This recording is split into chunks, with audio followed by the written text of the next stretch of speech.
Now we'll learn about numbers from 50 to 100. 5 tens,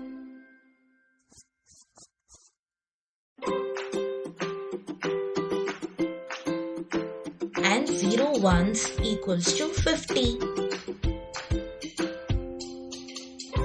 5 tens,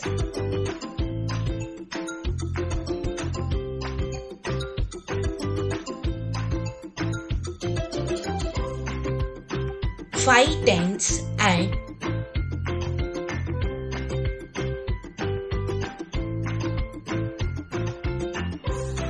2 ones equals to 52. 5 tens,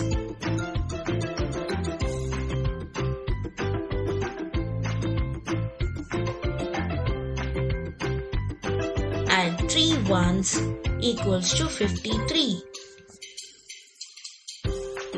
5 tens,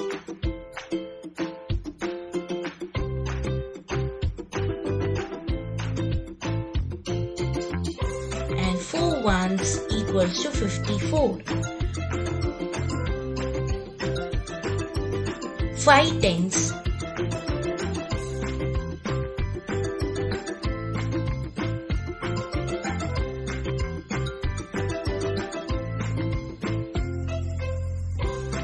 and 5 ones equals to 55.